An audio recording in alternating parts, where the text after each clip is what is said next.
Sini line sangat lemah. Jadi bila dia keluar merah tu biarkan aja. Biarkan aja. Okey.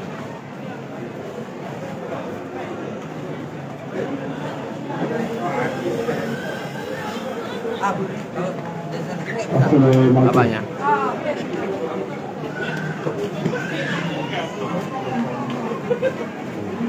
Bisa. Okey. Oh, berdua aja. Mau 3, mau 4, 5. Bisa aja betul. Nama bahan mental kau nanti. Siapa?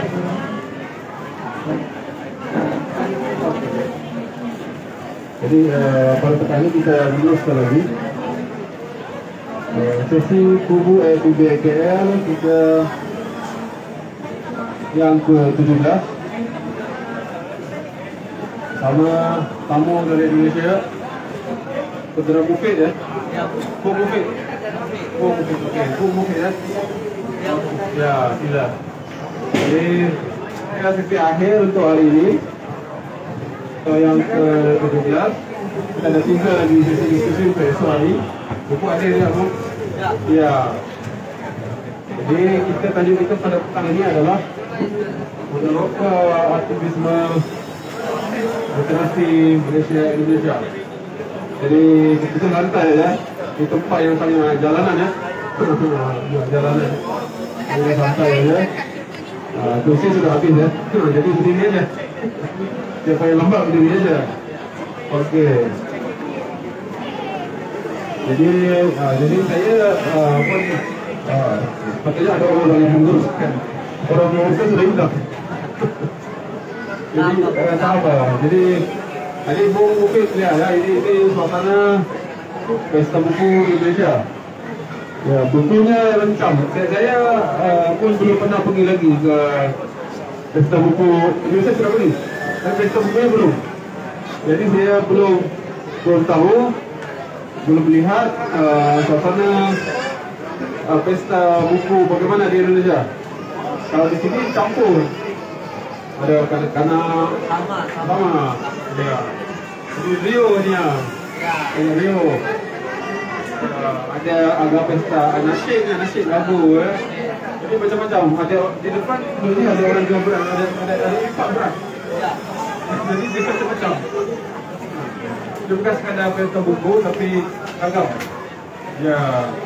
Jadi saya ingat itu intro dari saya lah. Maknanya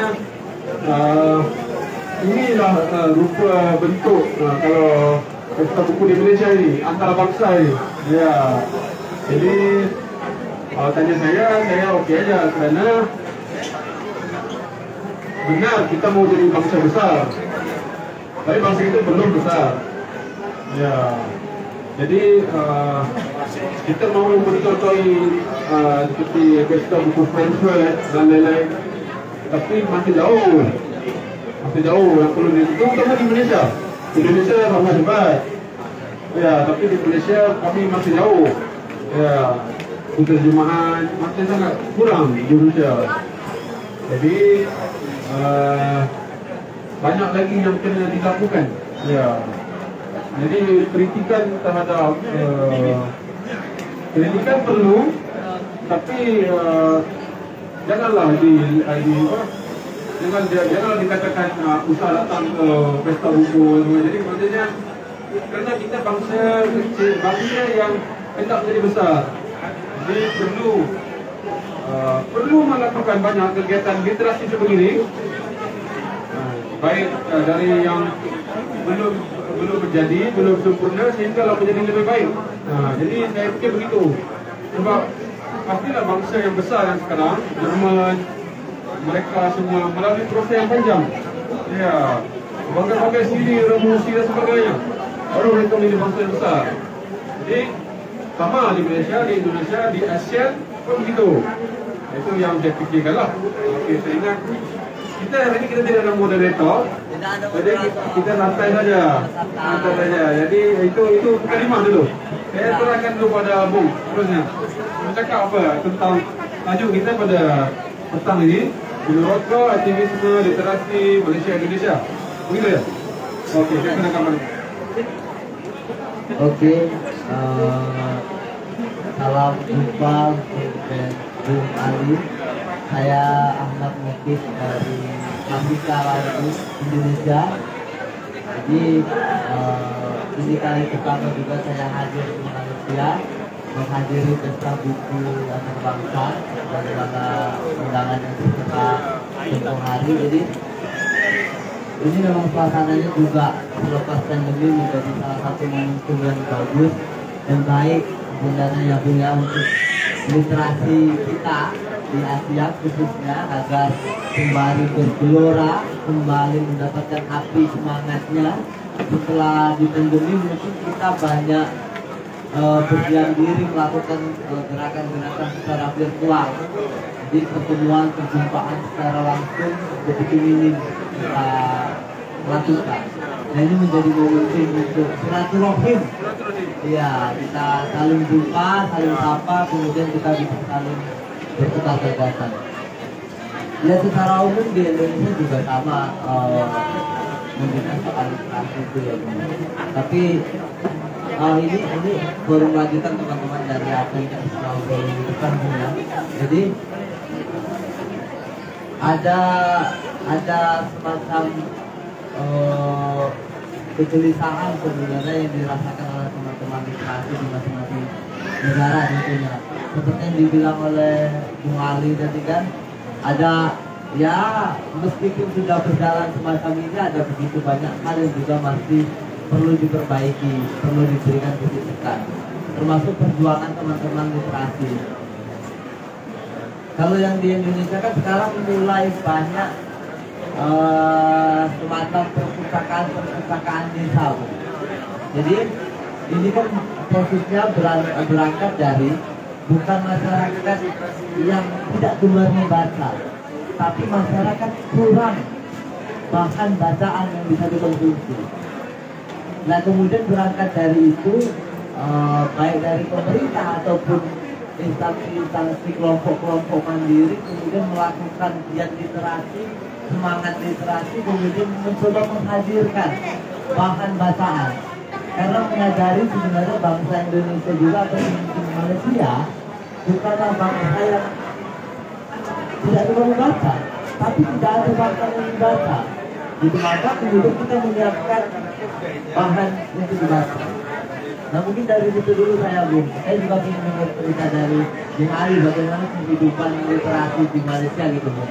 Karena kita tak ada moderator dulu, moderator kita hilang. Baik dia. Kita sudah lihat orang lain. Sudah tidak jumpa ya. Ya. Jadi nanti saja teman-teman melihat dia di sini. Sama teman dari Indonesia ada di sini baru antara bangsa ya. Ya, jadi dua negara ya. Untuk bangsa itu ya. Jadi oke, mungkin tadi saya lupa perkenalkan ya. Saya juga dari kolektif Kubu, kuliah buku. Jadi kuliah buku ya. Kita tingkatan gitu. Ini ada orang-orangnya itu. Dia mau mana ya? Anda dengar. Ini pengasah-pengasahnya ini. Orang lama ini. Kami menggunakan 2014. Kita Ramadan 2014. Saya ingat lah bulannya apa. Tapi Ramadan lah. Ramadan 2014. Masuk bulan yang saya tidak ingat itu mungkin bulan masih saya ingat bulan apa masa kami buat itu. Tapi yang kami mesti ingat ketika bulan Ramadan 2014 kami berkumpul di kedai makan di Mama ya, di kedai Mama restoran. Kami melakukan diskusi santai saja ketika itu. Kemudian kita berjumpa dan kita ingat kita mau lebih serius. Jadi kita pun mencari recorder untuk merekod perbualan diskusi kita. Okey. Jadi kita mau rekod diskusi kita. Kemudian selepas itu kita baru masukkan ke dalam YouTube, tapi hanya audio. Jadi kita diskusi macam-macam. Hasan Hanafi, Tan Mahathir, ya, tokoh-tokoh yang dibincangkan. Tapi itu antaranya lah, yang permulaannya itu ada Hanafi. Banyaknya buku Kiri, ya kiri, benar. Ya, benar. Epistemologi gerakan kiri. Jadi kita Ansariatif, ya, Asrar. Jadi saya ingat itu antara tes awal mana-mana gerakan literasi, terutama India terutama bangsa serumpun. Ya, jadi selalunya kalau di Indonesia sama. Kalau artinya gerakan selalunya akan menjadikan teks ini sebagai bahan bacaan. Islam dan kebebasan, Fatimah, Haji, Sindikat Muslim, ya. Jadi dan banyak kami ini di Indonesia juga miskin juga. Jadi kita banyak mengimport daripada Indonesia. Ya, teks itu banyak. Kalau tidak melalui bukunya atau buku fotokopinya banyak kan ya. Kalau yang sampai di internetnya di fotokopi kita kita print untuk baca scan. Ya, kita ulang untuk baca bersama. Ya. Jadi itu kita mula begitu. Berubahlah kita beli recorder. Kira dia sangat minim. Kubu sangat minim. Maksudnya kita bukanlah satu gerakan yang sangat canggih, sangat akademia. Kita sangat jalanan. Jadi ahli-ahli kami macam-macam, ada disabilitas. Jadi OPU kalau kami mesti sebutnya OPU, orang kurang upaya. Kalau bisa disabilitas ya. Disabilitas. Okey, kemudian ada penganggur atau ada blowout ya. Blowout ayalah orang. Okey, ada pekerja kilang, kerja pabrik ya. Jadi ada ramai. Jadi kita betullah sekelompok intelektual pun. Kita hanyalah orang yang berminat dengan literasi. Okey ya? Oh iya, santai. Jadi masa-masa 2020 COVID kita buat juga virtual. Jadi sekarang sudah mulai buka sedikit, sudah orang mulai keluar. Mungkin selepas ini kita akan teruskan baliklah secara virtual, kita akan buat secara real lah, secara real di kedai makan baliklah. Kami dulu diskusi di kedai mama, di kedai makan sampai kedai itu tutup. Maksudnya sampai kedai itu tutup. Sampai kedai itu. Jadi maksudnya diskusi kami lebih lama daripada tempoh kedai itu. Sudah ada beberapa restoran sudah tutup. Sebetulnya kita diskusi. Sampai kedai itu pun tutup, kami pun pindah ke kedai lain begitu. Jadi pindah. Jadi sudah, jadi kami begitu. Rupa-rupanya boleh kami tidaklah mau ada gagasan besar begitu. Kami sangat kecil. Kami bukanlah yang mau mengubah dunia, semua kami sangat kecil. Rupanya di London ada satu gerakan bernama anti-university. Mereka sangat hebat. Saya pun baru tahu tentang ini lah. Agak baru lah dalam beberapa tahun ini saya baru tahu. Rupanya anti-university itu mereka mau mengganti universiti lah. Universitas banyak yuran, banyak biaya ya. Ya, jadi gerakan anti-universiti ini namanya memang begitu. Kalau Google boleh cari anti-universiti. Jadi anti-universiti ini dia keluar dia buat dia ada lecturer dia cuba nak buat menggantikan universiti, tetapi dia tidak mampu bertahan lama. 2-3 tahun ini baru mereka hidup kembali lepas dah lama padam. Mereka hidup kembali, tapi mereka melakukan seperti kami. Maksudnya di kedai makan. Jadi tidak lagi buat seperti sebelum ini. Sebab bila kita mau buat satu universitas, tadi ada, kita perlukan banyak biaya, banyak yuran, mau apa? Kalau mau sediakan yuran murah pun memerlukan orang membayar juga. Jadi kalau mau menggantikan sistem yang ada, perlu banyak kos juga. Tapi kalau buat di kedai makan, di warung-warung, tidak apa-apa biaya. Jadi diskusi mungkin hanya rekodkan sama audio atau video masuk ke dalam YouTube gitu. Jadi itulah gerakan literasi kami. Kalau di Kuburan sebenarnya di Malaysia banyak gerakan literasi.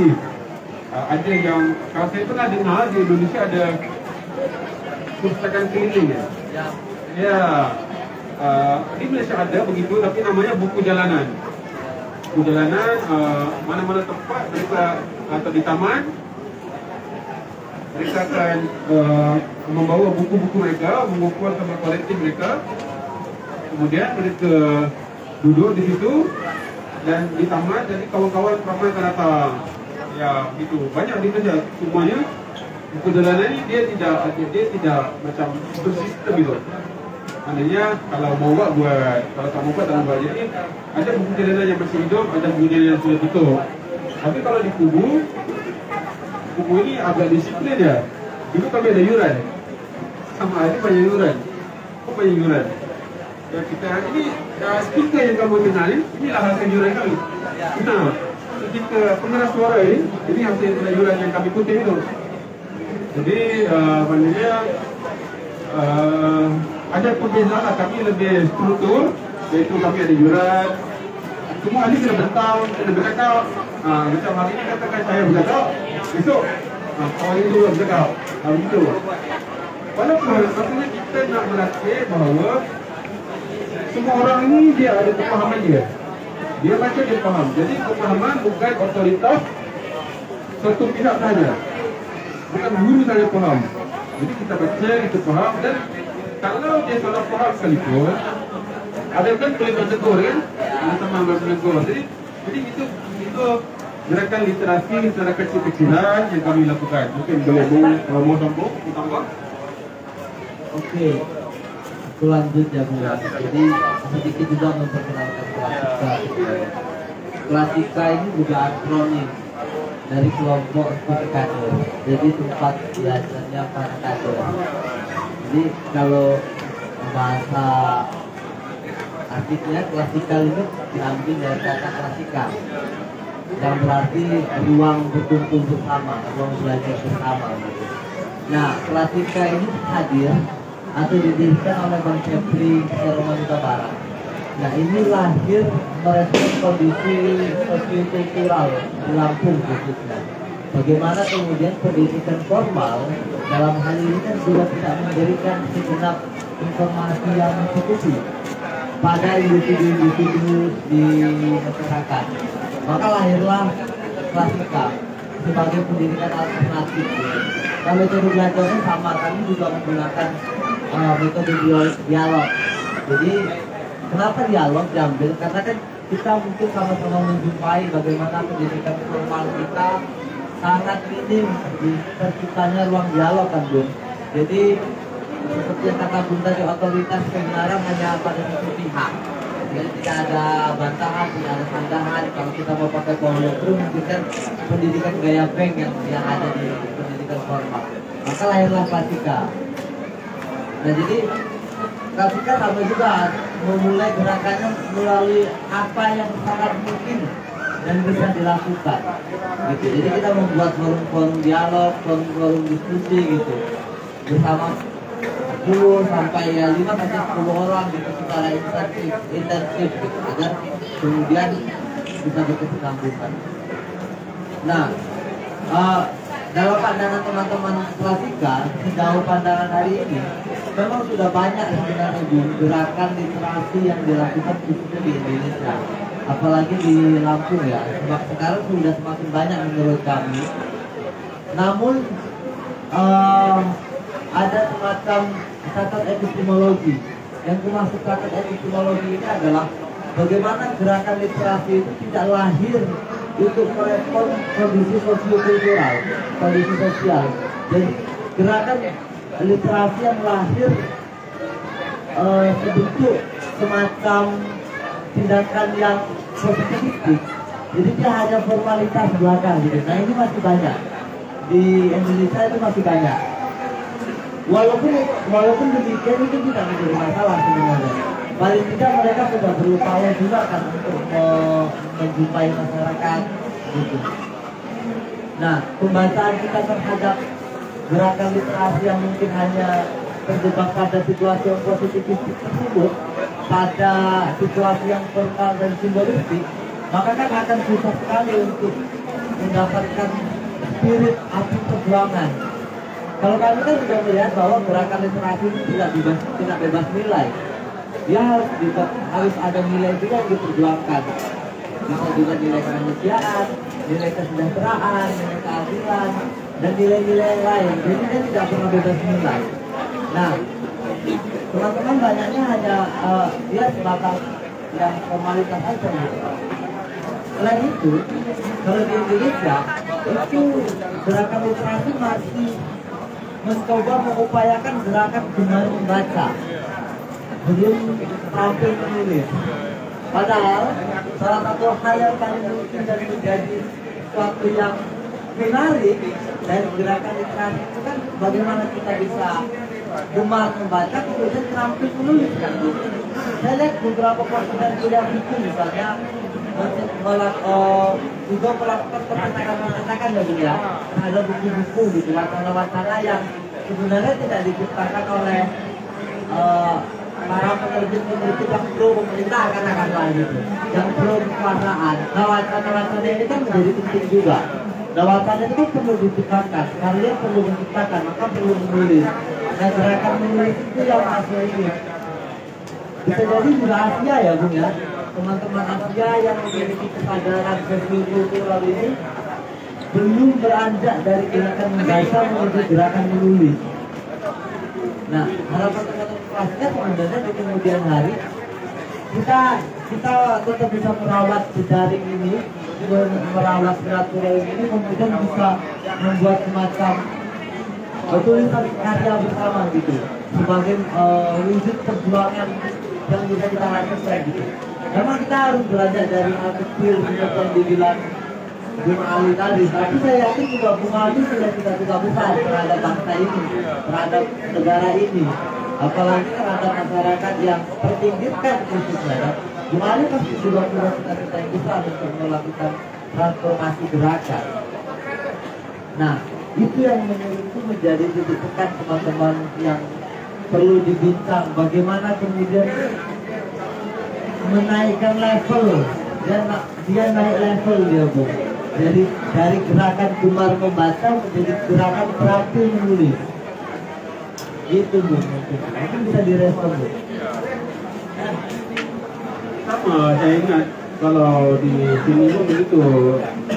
Mungkin budaya kita orang kita ini malu-malu. Iya, sama aja di Indonesia pun sama, bahwa Islam sama ini. Jadi itu saya ingat ada satu buku saya baca terjemahan ya, Indonesia juga. Saya kena kata lah, kami Indonesia ini sangat miskin ya. Di sudut di buku ada petikan yang sangat menarik ya. Dia petik daripada Immanuel Kant ya. Ya, tentang spirit out there. Ya. Tapi yang penting dalam spirit out there itu adalah keberanian itu. Keberanian memikirkan, keberanian mempersoalkan, keberanian mempertanyakan, berani itu. Sebab kalau tidak berani itu susah. Kalau sekedar intelektual tapi tidak berani tidak jadi. Jadi berani itu kan. Jadi bila berani itu maksudnya berani masalah, berani buat silap, berani gagal, berani malu. Ya, jadi itu ya. Saya pikir kalau saya sendiri begitu. Maknanya saya buat dengan silap juga, banyak silap, kegagalan, malu, dikutuk, jadi begitu. Tapi dengan begitu, barulah kita menjadi keras. Maksudnya kita tahan uji.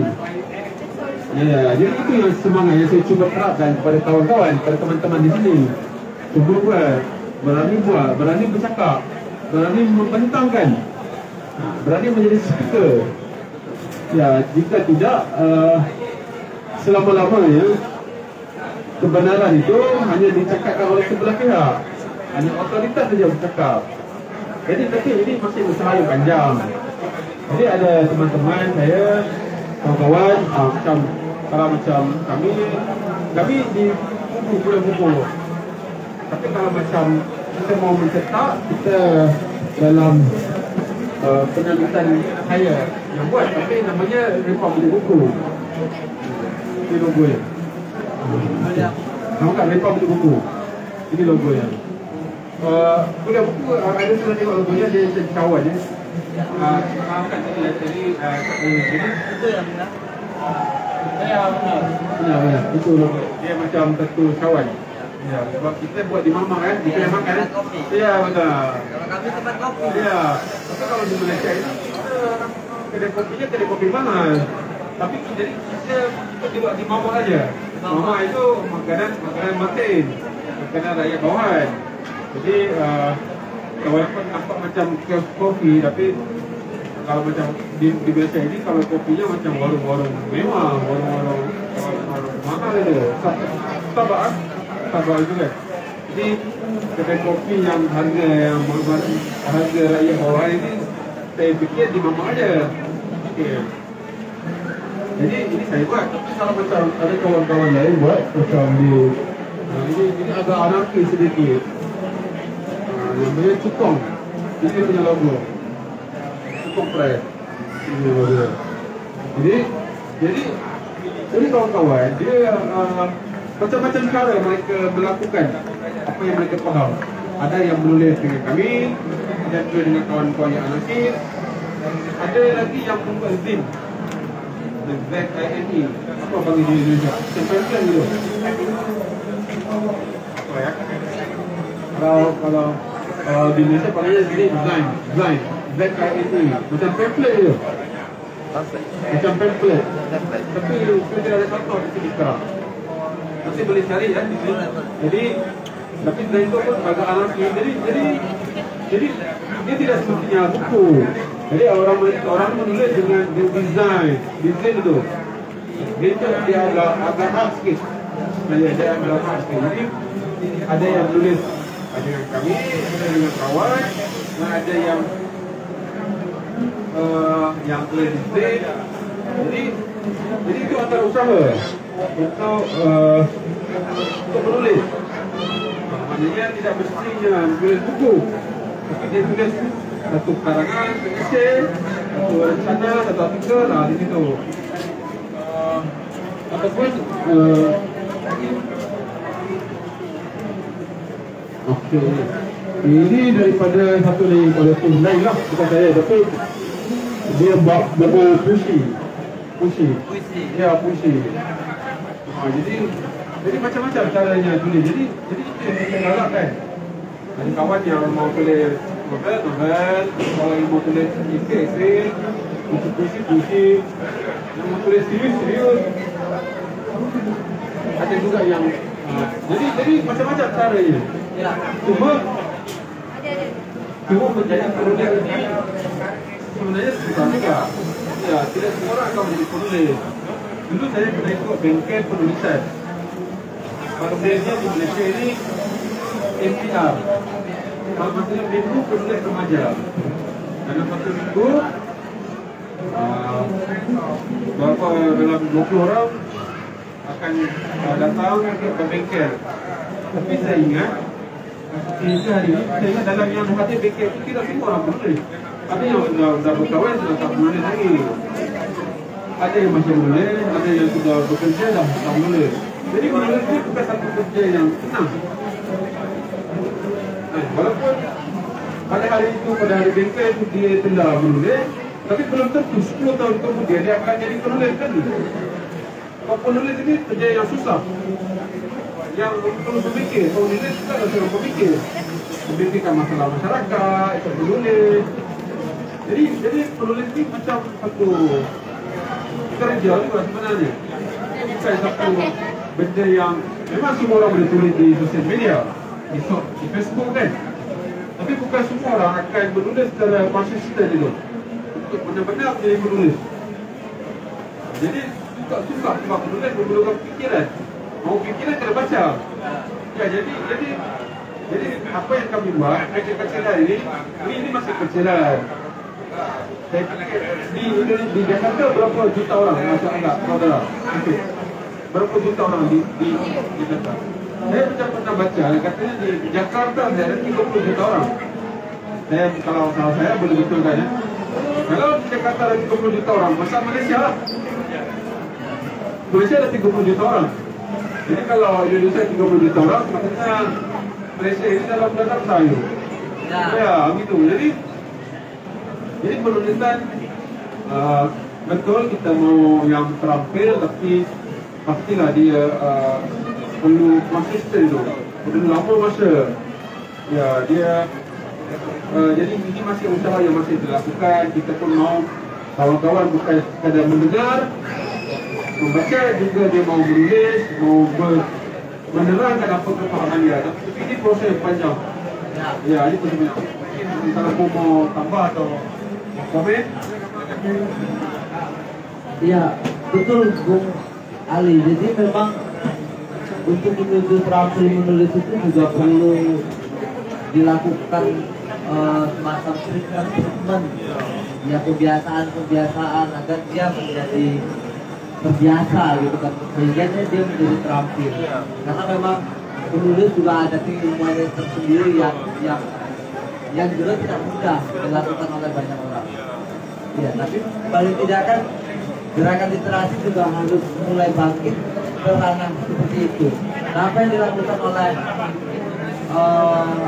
Bung Ali dengan teman-teman kumpul memberikan fasilitas baik misalnya puisi, esai, prosa, itu kan salah satu upaya agar gerakan literasi juga menyadari pentingnya melakukan reproduksi wacana melalui menulis. Karena itulah salah satu cara yang bisa kita lakukan. Di luar memang kita melakukan kampanye-kampanye, diskusi-diskusi, menyebarkan wacana di publik, gitu kan Bu. Nah itu juga jadi salah satu problem sebenarnya. Bagaimana kita berani bicara di publik itu kan juga salah satu problem. Apalagi kita selalu berbicara mengambil sisi yang berbeda dengan apa yang kita sebenarnya secara umum misalnya. Melakukan kritik, pembacaan kritis terhadap apa yang hadir, baik yang dihadirkan oleh negara, oleh pendidikan, oleh hukum, oleh sistem terlebih kan Bu. Jadi keberanian untuk tampil di hadapan publik juga menjadi masalah. Kalau teman-teman praktikal membacanya, misalnya ini juga terjadi salah satunya disebabkan pendidikan formal yang kemudian mulai membatasi kemerdekaan peserta didik. Sebagaimana biasanya kan kalau kita mau menggunakan pendekatan Paulus, pendidikan gaya baik kan kemudian mematikan kemerdekaan itu sendiri, mematikan nilai-nilai kemanusiaan itu, sehingga potensi yang dimiliki tidak hidup, sehingga kemerdekaan yang dimiliki tidak terwujud, sehingga api semangat yang dari kecil misalnya itu begitu besar dia menjadi redup, semakin tereduksi. Jadi problem juga bagaimana kemudian kita menciptakan kader-kader kalau kami menyebutnya untuk berani berbicara di muka publik. Nah kami di kelas kita itu ada program kelas pondok namanya. Jadi program kelas pondok ini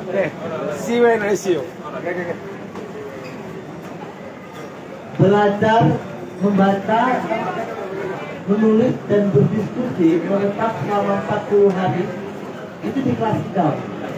Jadi selama 40 hari peserta ini membaca, menulis, berdiskusi dan melakukan aktivitas keagamaan selama 40 hari. Waktu yang begitu ketat dimulai dari habis subuh sampai jam 12 malam diskusi. Jadi Bu, dari pagi Bu sampai dimulai dari jam 9 sampai jam 3 sore itu membaca waktunya. Berhadapan dengan buku. Karena kami juga menyadari anak muda hari ini sangat tidak betah, sangat jenuh ya berhadapan dengan buku, malas ya kan. Apalagi ada serangan gadget, ada teknologi, mereka semakin malas membaca buku. Nah maka tubuhnya kita coba tekan untuk membaca buku melalui disiplin waktu tersebut. Dan saat itu malam baru kita berdialog, menceritakan atau berbagi kisah apa yang dibaca. Jadi kita mencoba juga mendorong peserta untuk berani tampil di muka publik. Jadi sampai jam 12 malam, habis itu istirahat. Hilang lagi seperti itu selama 40 hari. Pendekatan jauh ini masih banyak membutuhkan soal filsafat tuh. Dari mulai Socrates, Plato, Aristoteles, terus René Descartes, Immanuel Kant, Hume, sampai terbaru kita mempunyai soal postmodern. Jadi dari selama 40 hari membincang itu. Gitu. Jadi yang terakhir kan kolonialisme. Oh terakhir ininya. Lakom. Materi terakhir Lakom, habis itu kita membincang postkolonial. Bagaimana kita melihat sisa-sisa penjajahan kan, baik secara emosional, ya kan, secara psikis yang masih tersisa di jiwa-jiwa bangsa kita ini, Bu. Nah begitu, Bu. Jadi aku sangat bahagia misalnya hadir di sini bertemu dengan Bung Ali, dengan teman-teman kuliah buku yang gerakannya juga memfasilitasi teman-teman untuk menulis, jangan, karena menurut itu satu bagian penting yang tidak bisa dilepaskan dari gerakan literasi. Sementara di banyak tempat juga gerakan literasi masih berhenti di gerakan minat baca. Walaupun itu juga tidak apa-apa, itu menjadi salah satu kemajuan yang harus kita syukuri kan, Bu, dalam upaya memajukan gerakan literasi. Tapi tak boleh juga dilihat gerakan literasi itu kan hanya sebatas membaca. Tapi bagaimana memproduksi, melakukan reproduksi wacana, mereproduksi ide, reproduksi gagasan, sehingga apa yang kita ciptakan dapat mewujud, misalnya menciptakan keadilan sosial, menciptakan kesejahteraan dan lain halnya. Begitu, Bu, mungkin, Bu. Kita sampai jam berapa, Bu? Penang. Sampai kita. Lama ya, jadi teman-teman yang hadir, yang mau misalnya silakan ya, bersantai saja. Ya, Bu. Ya, jadi kita boleh bagi mic ni kepada mereka, mau terlibat sekali, bisa aja, silakan aja. Jadi ataupun paling ini sampai azan maghrib lah, azan maghrib kita santai ya, kita bertahan ya. Bisa, Bu. Bisa bertahan. Ya, jam berapa sekarang? Jam. Mati, Bu. Jam sudah mati. Oh iya kan. Jam berapa? Jam berapa? 19.08. Ya. 19.08. Oke, sebentar lagi ada kita berhenti ya. Ada kita berhenti. Oke ya. Oke, Bu. Oke. Jadi tadi ada disebutkan juga tentang gadget. Ya. Ya, itu satu fenomena yang sangat saya pikir. Saya menganggap saya sebagai orang ortodoks dalam hal ini. Salah yang konservatif dalam hal ini, karena bagi saya teknologi sekarang semakin bermarajalela, semakin mempengaruhi manusia. Sehingga saya pernah melihat seorang ibu di sini, di Cokil ini pernah memberikan telefon pintar kepada anaknya yang berusia sangat kecil. Bagi saya ini satu bentuk yang akan membius manusia daripada kecil untuk anti kepada budaya ilmu. Kerana kalau kita tengok, saya pernah baca Steve Jobs, Bill Gates tidak memberi teknologi kepada anak mereka. Dia menghadkan masa mereka untuk menggunakan teknologi pintar ini. Walaupun mereka yang memproduce, walaupun mereka yang mengeluarkan teknologi, tapi mereka tidak memberikan kepada anak mereka. Jadi ini satu yang kita sebagai rakyat marhain, rakyat bawahan harus fikir. Kita lihat kapitalis ini pun tidak memberi kepada anak mereka teknologi ini, tetapi mereka menggalakkan anak mereka untuk membaca buku. Tetapi kita yang diberi benda ini, Menikmati. kita menikmati ini ya. Ya. Sebab sekarang saya fikir kertas ini dia memberi satu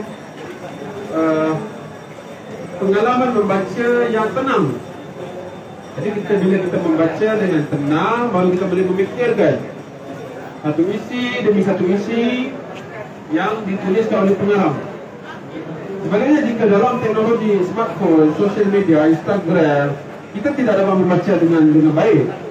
Kita membaca dengan patah, dengan cepat, dan cepat nak mengeluarkan judgmental, nak cepat mengeluarkan hukum atau pendapat. Maksudnya kita generasi yang terlalu instan, generasi yang terlalu cepat segala-galanya. Oh cepat mau pergi ke mana? Ya. Tapi buku memang perlahan, tapi dia memberi ketenangan dan kita boleh berfikir dengan tenang, dengan jernih, mengambil masa sebelum membuat keputusan. Itu pada buku. Itu yang saya fikirkan. Teknologi ini semakin lama semakin parah.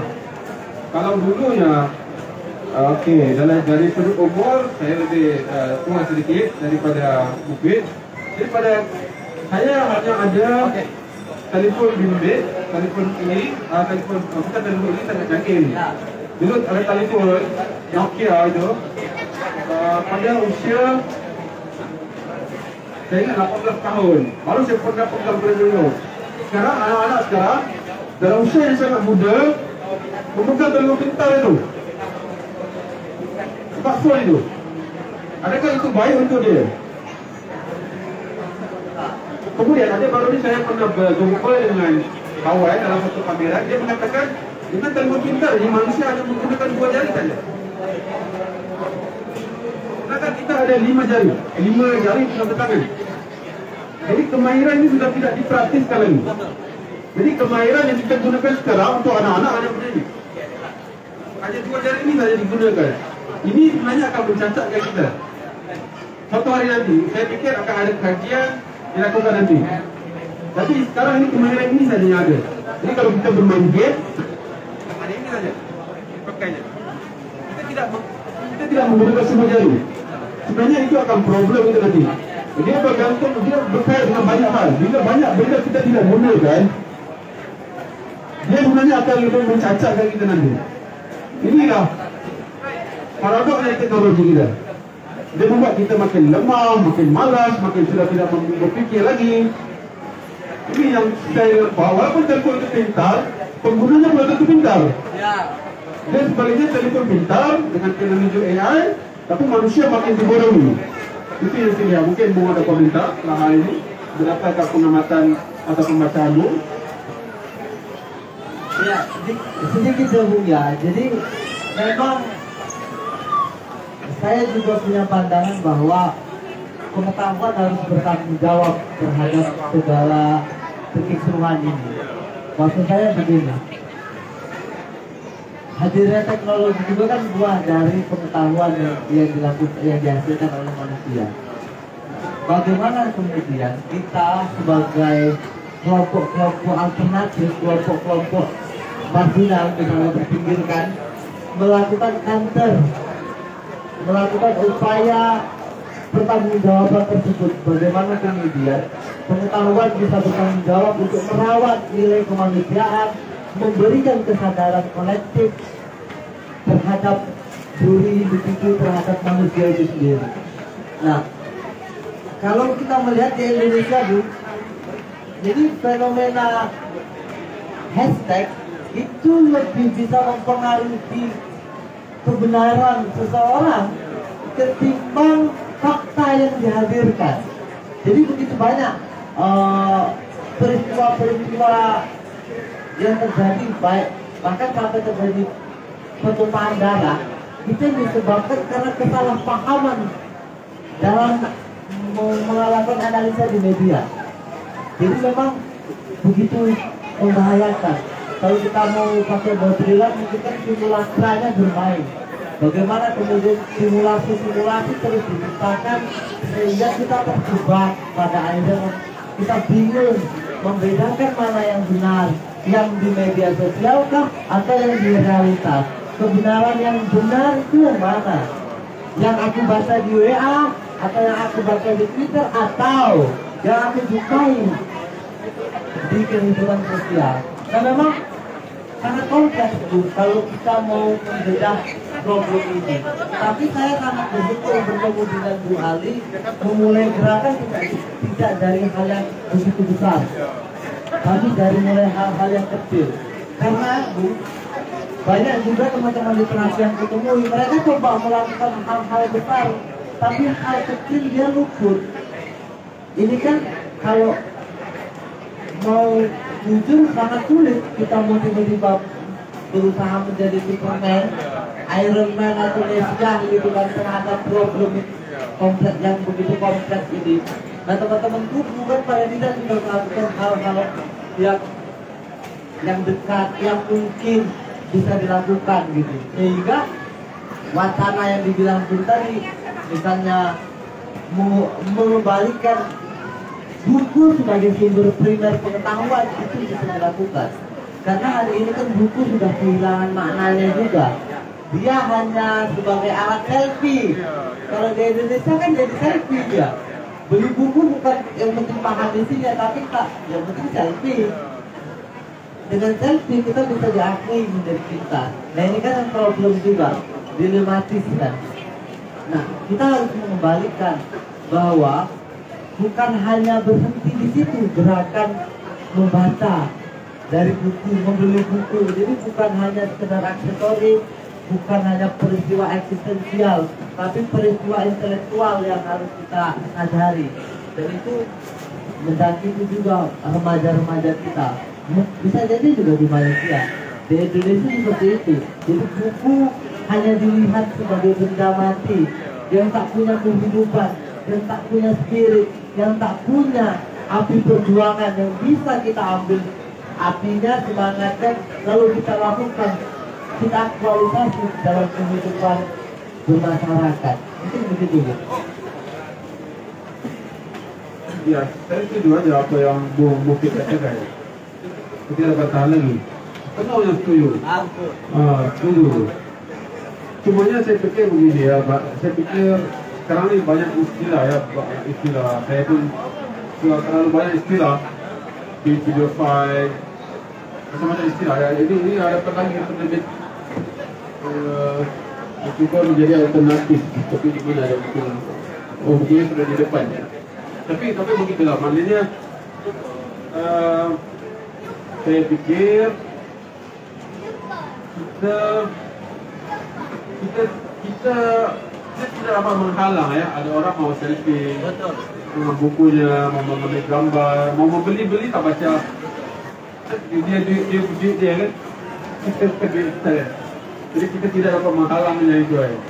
Tapi bagi saya yang diperlukan adalah pada penggiat budaya alternatif ini, kita harus membanyakkan lagi kegiatan diskusi.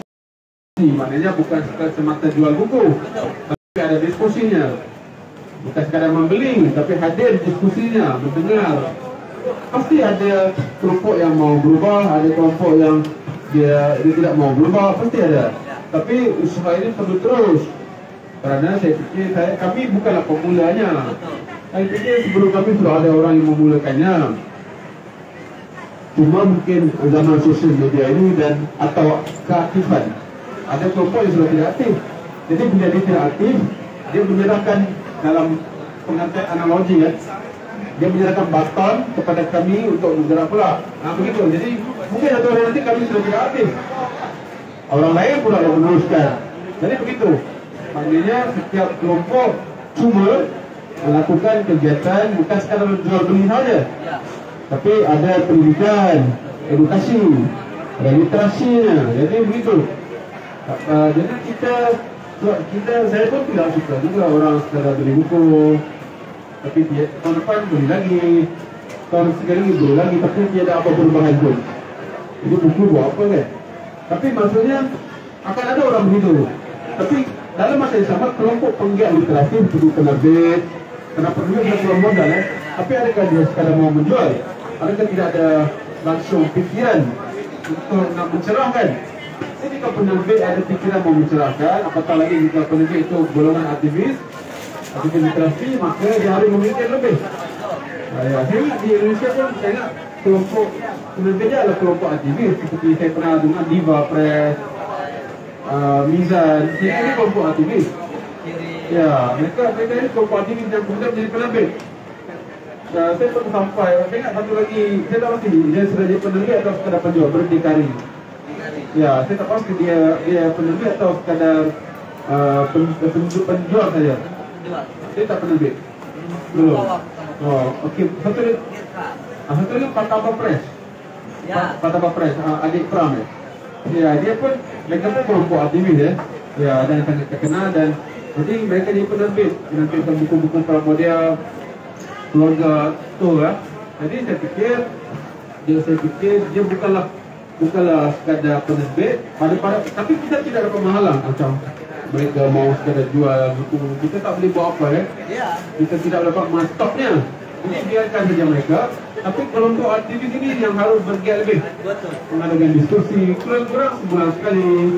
1 bulan sekali ya, diskusi, kemudian aktiviti bersama berbagai diskusi ke ataupun program lomba, kalau di Indonesia panggil lomba, acara, macam-macam acara ya, terjemahan.